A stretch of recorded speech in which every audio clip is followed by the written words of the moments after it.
Salut, c'est le doc, ça y est, le chapitre 780 est enfin arrivé. Il faut dire qu'après 2 semaines sans One Piece, on attend toujours le chapitre avec beaucoup d'impatience. Et en regardant un petit peu sur le net, j'ai vu que ce chapitre avait bien divisé les fans. D'un côté, il y a ceux qui l'ont trouvé bon et très bon, parce que tout simplement, ça y est, on avance, on arrive enfin dans la fin de l'arc Dressrosa. Après 2 ans, il était temps quand même. Là, on a quand même le premier début de combat entre Luffy et Don Flamingo. Et d'un autre côté, il y en a qui commencent à être vraiment impatients, à avoir les nerfs. Ils l'ont trouvé même moyen, voire mauvais, car pour eux, on n'a pas encore, ce chapitre n'a pas beaucoup avancé, et en plus il ne fait que 16 pages. C'est vrai que 16 pages c'était un peu dégueulasse, moi je m'attendais toujours à mon 18, et en plus il n'y a même pas de double page. Donc moi perso, qu'est-ce que j'en ai pensé? C'est ce qu'on va voir avec la critique analyse du chapitre de la semaine, le chapitre 780.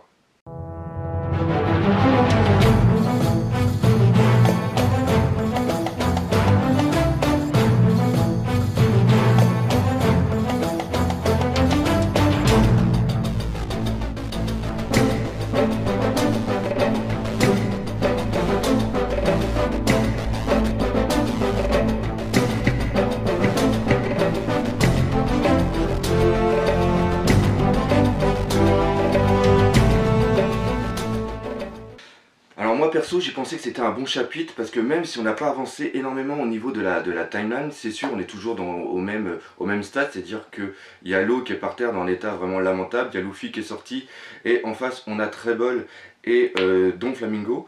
Ce chapitre a apporté énormément. Déjà on sait ce qui s'est passé pendant que Luffy était avec Bellamy en train de lui faire comprendre que c'était son meilleur ami. On apprend aussi sur sur Don Flamingo qui peut péter les plombs sévères, et ça c'est vraiment très important par rapport à l'aspect futur de One Piece. Après on a Law qui a une paire de coronesses vraiment incroyable. Pour Luffy, il y a plein de questions qui se posent, et le plus important pour moi c'est la fin du chapitre où il y a la bird cage qui rétrécit et qui est pour moi un tournant par rapport à la fin de cet arc. A travers Don Flamingo, Oda est en train de nous montrer que One Piece peut devenir super sombre, super violent. Je sais pas pour vous, mais je ne pensais jamais voir autant de violence et autant de sadisme dans One Piece. J'étais limite choqué par le déchaînement de haine de Don Flamingo envers l'eau. D'ailleurs, j'ai pas été le seul à être choqué. Regardez bien le visage de Treble. Même Treble se demande ce que Don Flamingo est en train de faire. Treble a quand même accompagné Don Flamingo pendant longtemps. C'est un petit peu lui qui l'a pris aussi sous son aile quand Don Flamingo avait tué son père. Alors certes, Don Flamingo n'est pas un enfant de cœur à la base, c'est quand même un dragon céleste, il en a rien à foutre des autres, à part sa famille qui vient de se faire. Mais là, franchement, tout au niveau du sang, tout au niveau de comment tout ça est mis en page, c'est vraiment très très violent. En plus, c'est la première fois que je vois Don Flamingo péter autant les plombs. C'est déjà arrivé qu'il s'énerve ou quoi que ce soit, par exemple quand il se rend compte que c'est pas Luffy qui est dans l'arène, mais il arrive toujours à se ressaisir. Il est quand même un très grand stratège et il sait qu'il y a des limites à pas dépasser s'il veut que son plan marche bien. Alors ici, par rapport à ce que fait Law, on va revenir plus tard, c'est vrai que Law a été quand même sévère, il lui a bien mis profond. À partir de là, il transpose un petit peu comme il l'a dit par rapport à Corazon, par rapport à son frère, par rapport à Rosinante qu'il a tué. D'ailleurs je pense vraiment que ça lui a fait mal de tuer son frère. Et par rapport à là, on le voit au niveau du dessin qui est complètement hors de contrôle. On voit qu'il a des gouttes de sueur, on voit qu'il allait on voit vraiment qu'il est vraiment hors de contrôle, et ça c'est vraiment très très rare. Pour lui, il pense qu'il n'y a aucun adversaire qui peut le battre. Il se sent supérieur à tout le monde, en plus il a la puissance pour. Le seul problème qu'il a, c'est la mort. Il n'y a que la mort qui peut bien sûr le tuer, il n'y a que la vieillesse, il n'y a que le temps qui peut avoir une emprise sur lui. D'où le besoin d'avoir Law vivant pour qu'il se tue, et qu'il utilise son fruit OP no Mi pour qu'il puisse donner l'immortalité à Don Flamingo. Don Flamingo pense que s'il a l'immortalité, c'est bien immortalité, c'est pas invincibilité. C'est-à-dire que là, il n'y a plus d'emprise du temps sur lui. C'est-à-dire qu'il ne peut plus mourir de vieillesse ou mourir de maladie. Donc à partir de là, si Don Flamingo avait ce pouvoir, il pourrait vraiment être le maître du monde de One Piece. En plus, comme il l'avait déjà dit dans le chapitre précédent, il a un savoir, il a une connaissance qui peut même faire trembler le gouvernement mondial. Et en se déchaînant sur, comment ça s'appelle, sur l'eau, il met à bas ce qu'on s'appelle cette possibilité d'immortalité en tuant, comment ça s'appelle, en tuant l'eau. Il ne peut plus avoir accès à ce pouvoir, et ça c'est vraiment incroyable qu'il aille jusqu'à cette, comment ça s'appelle, jusqu'à cette extrémité. Après, le côté sympa aussi qu'on a là avec ce chapitre, c'est qu'on a une nouvelle attaque au niveau de Don Flamingo. Là par contre je me rappelle plus je me rappelle plus le nom exactement, quand il croise les mains comme ça et ça fait monter une sorte de vague de fil. Moi ça fait penser un peu à un cocon comme ils font les vers à soie. C'est-à-dire que ça fait un cocon de fil vraiment, vraiment solide qui va emprisonner la personne et puis tout simplement la broyer. Donc là, vraiment, Don Flamingo au sommet de sa forme, au sommet de son art, au sommet de qu'on s'appelle de sa violence. Et contrairement à ce que j'ai pu lire, moi je pense pas que Don Flamingo là soit fatigué. Il n'a pas encore fait grand chose pour l'instant.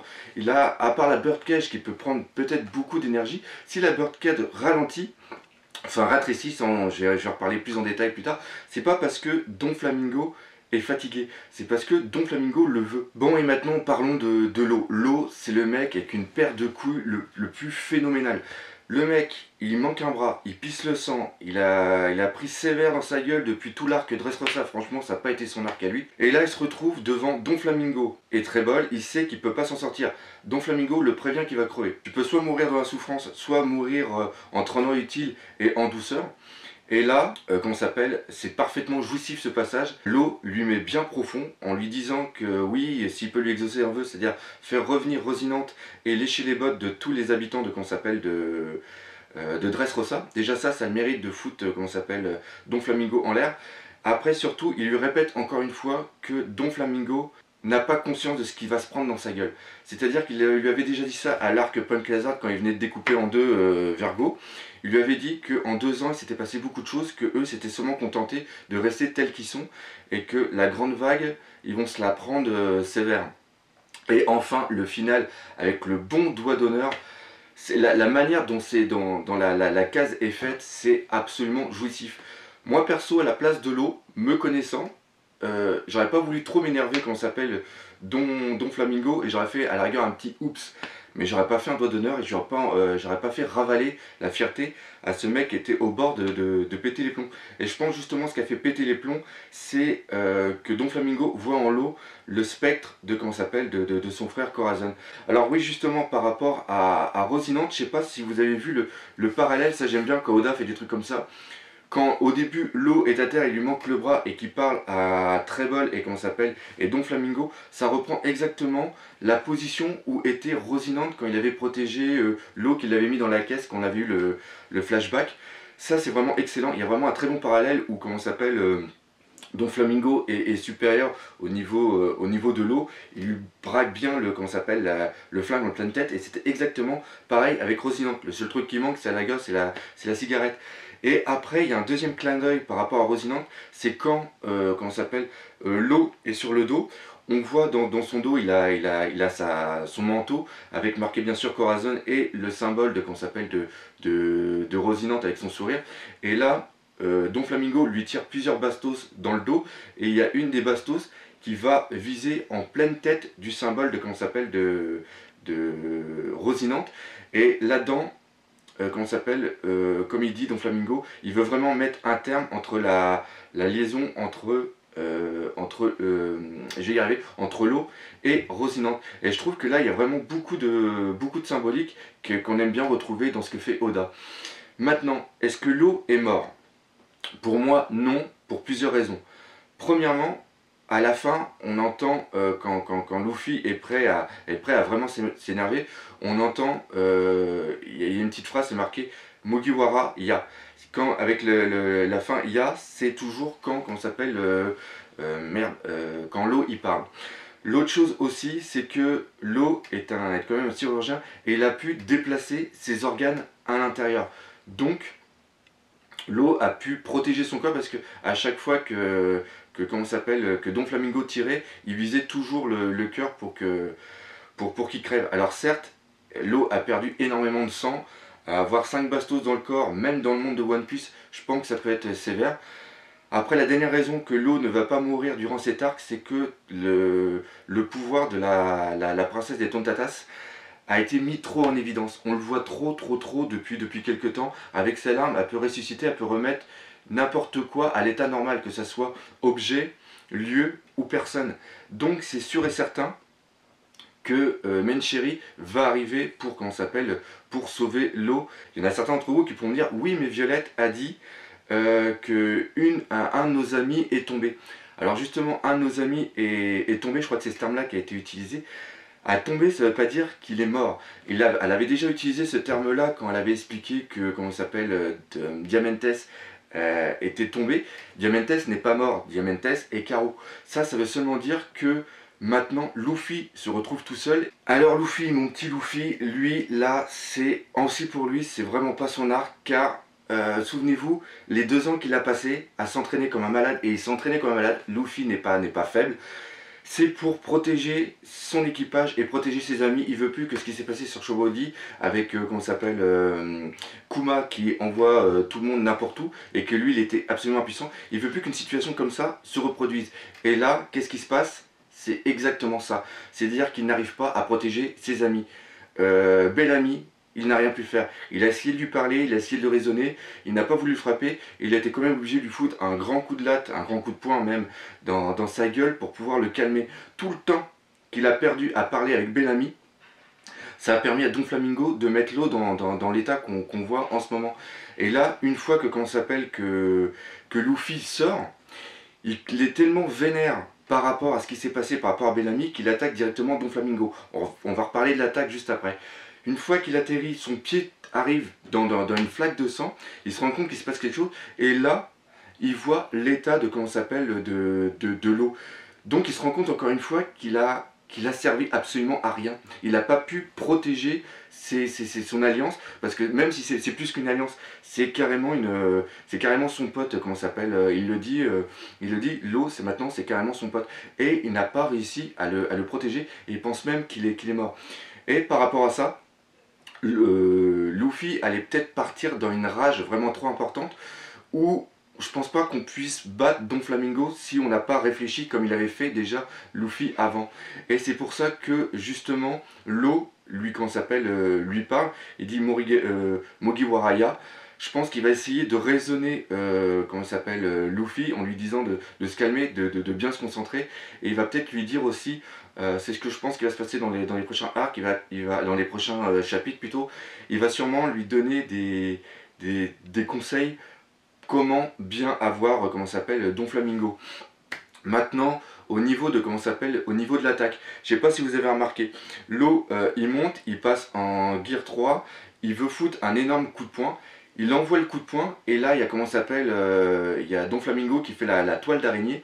Et comment s'appelle, le coup de poing n'atteint pas la toile d'araignée. Quand il voit ça, Luffy tout de suite il percute et il enlève son poing. C'est d'ailleurs c'est pour ça qu'on voit un point d'exclamation sur la tête de comment s'appelle de Don Flamingo.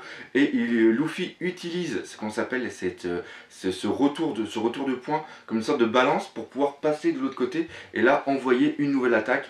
Le Gatling Gun Hawks. C'est pas un Gatling Gun Red Hawks. Il n'y a pas les flammes autour. C'est seulement qu'une Gatling en version beaucoup plus puissante.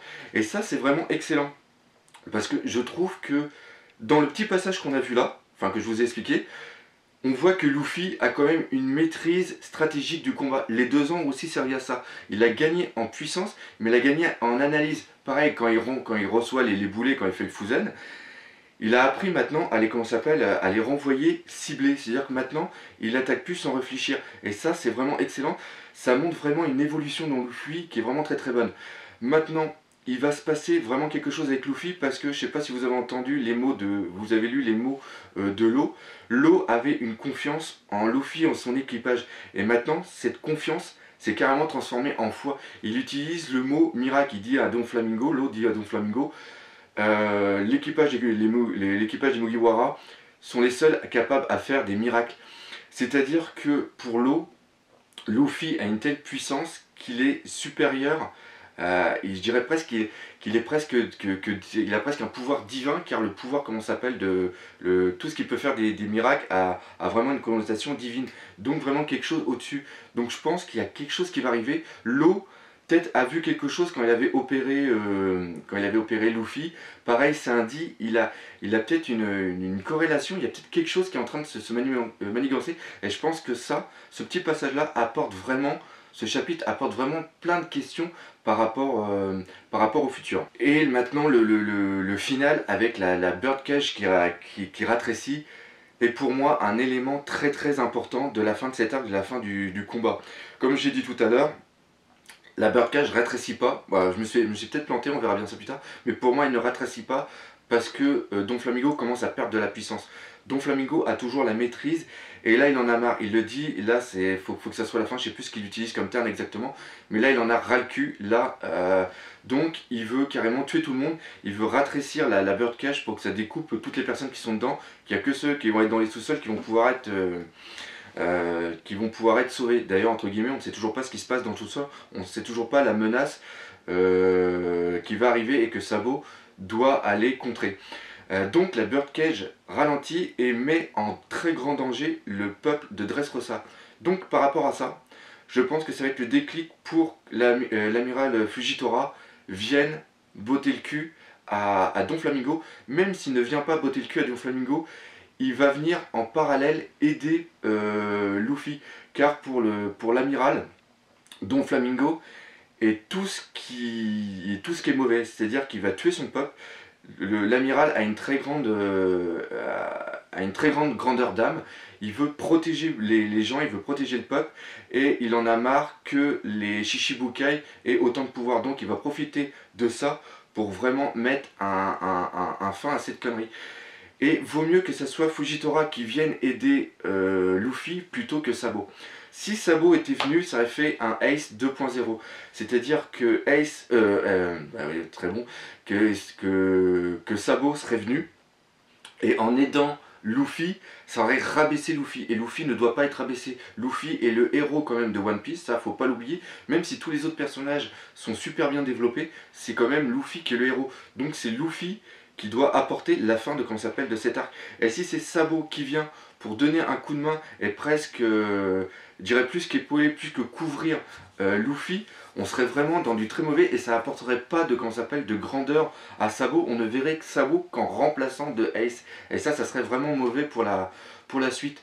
Donc, que l'amiral vienne, il va aider dans le combat, mais il va pas protéger Luffy. C'est-à-dire qu'il va faire ses attaques, il va avoir rien à battre de Luffy. Donc Luffy, il va devoir vraiment faire un maximum pour arriver à blaster Don Flamingo et aussi Treble, parce que Treble, je pense que si Oda l'a encore mis ici, je pense qu'il va avoir un grand moment, enfin il va avoir quelque chose à faire dans la fin de ce combat. Alors voilà, cette critique analyse est maintenant terminée. Vous avez vu que pour moi ce chapitre était vraiment très bon car on apprend plein de choses, il y a énormément de travail qui est fait sur les backgrounds et surtout, moi c'est ce que j'adore, c'est Oda, et comme je dis, surtout, on sait vraiment pas ce qui va se passer sur le reste. On est sûr qu'on est dans la fin de, quand s'appelle, de l'arc Dressrosa. Il y a des figurines, et il y a des prévisions de figurines qui sont sorties avec des samouraïs, donc ça montre que d'ici 2-3 mois, on va avoir la fin de cet arc. Moi c'est ce que je demande dans One Piece et c'est pour ça que je regarde One Piece, que je lis One Piece. Je lis One Piece parce que je sais toujours que dans le chapitre il va y avoir quelque chose qui va m'intéresser, contrairement à des trucs comme Fairy Tail ou Naruto à l'époque. Tout était dans une continuité et il n'y avait rien de vraiment surprenant, ou alors quand il voulait vraiment nous surprendre c'était tellement gros que c'en était totalement risible. Donc voilà ce que je pense pour moi pour ce chapitre. Puis bien sûr, si vous avez aussi le droit de ne pas l'aimer, j'ai pas la science infuse. Et il y a peut-être aussi des trucs que j'ai oubliés. Donc n'hésitez pas à laisser des commentaires et tout ça. Abonnez-vous à ma chaîne YouTube et on se dit à bientôt justement pour de nouvelles vidéos. Allez, salut! Ah, attendez, c'est pas la fin de vidéo, je vais peut-être vous parler d'un autre petit truc. La chaîne arrive sur ses, comment s'appelle, sur son 1 mois de vie. Là, ça sera elle a été créée le 28 février et je suis déjà à 120 abonnés et je vous remercie vraiment du fond du cœur. Donc je pense que pour les 500 abonnés, je vous ferai peut-être un petit concours et je vous donne un petit peu ce qu'il y aura à gagner. Je collectionne les cheatés, donc j'en achète beaucoup, comme ça s'appelle, du Japon. Donc les cheatés, ce sont des documents que vous pouvez voir ici. Et donc ce que je vais faire, c'est que pour les 500, je ferai des petits lots à gagner avec des personnages. Donc ceux-ci, ce sont des documents qui viennent vraiment du Japon. Et vous pouvez voir ici, Je sais pas si on voit bien, il y a le tampon. Donc je ferai des petits lots par rapport à l'arc Punk Hazard parce que j'en avais eu pas mal. Et vous pouvez regarder, c'est vraiment des trucs sympas. Regardez par exemple celui-là. Ou encore celui-là qui va être à gagner un Vergo en plein acquis, vraiment superbe. Ou encore des petits trucs avec le cœur et César. Donc voilà, parlez-en autour de vous. Dès que je vais avoir les 500 abonnés, bah, je vous ferai un petit concours. Et puis là maintenant, la vidéo est vraiment terminée. Et on se dit à bientôt pour d'autres aventures One Piece. Allez, salut!